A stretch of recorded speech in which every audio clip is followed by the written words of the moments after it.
Welcome to 108 TV. Tirumala laddu కల్తీ వ్యవహారం ఇంకా సర్దు మనకకు ముందే మరో వివాదం తెరపైకొచ్చింది.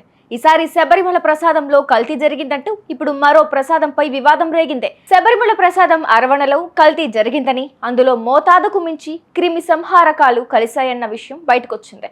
దీంతో ఇప్పటి వరకు తయారు చేసిన అరవణ ప్రసాదం డబ్బాలను ఎరువుగా మార్చనున్నారు. శబరిమల అయ్యప్ప దేవాలయంలో 6.65 లక్షల కంటైనర్లలో ఈ ప్రసాదం ఉంది. వీటిని గత ఏడాదిగా వాడకుండా అలాగే ఉంచేశారు.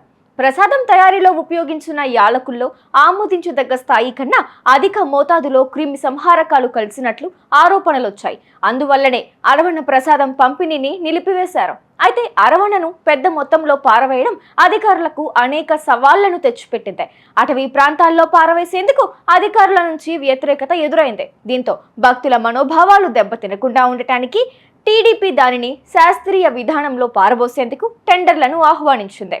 ఈ టెండర్ను కేరళకు చెందిన ఇండియన్ సెంట్రిఫ్యూజ్ ఇంజనీరింగ్ సొల్యూషన్స్ టెండర్లను దక్కించుకుందని టీడీపీ అధ్యక్షుడు పిఎస్ ప్రశాంత్ డిహెచ్కి తెలిపారు. వారు కలుషితమైన ప్రసాదాన్ని ఎరువుగా మారుస్తారని తెలిపారు. హైదరాబాద్లోని తమ సదుపాయానికి తీసుకెళ్లిన తరువాత అరవణను శాస్త్రీయంగా ఎరువుగా మార్చాలని వారు ప్రతిపాదించారు. తొలుత కేరళలోని కొట్టాయంలో ఉన్న తమ గూడెంకి తీసుకెళ్లి అక్కడి నుంచి హైదరాబాద్కు తీసుకెళ్తారు.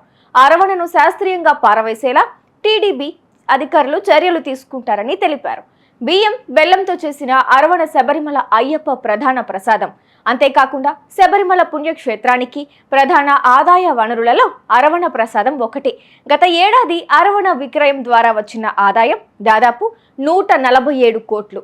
ఇది ఆలయ మొత్తం ఆదాయంలో 40%. కాగా రామ మందిర ప్రతిష్టాపన సందర్భంగా అయోధ్యలో బయో టాయిలెట్లను ఏర్పాటు చేయడంపై ICES గతంలో వార్తల్లో నిలిచింది.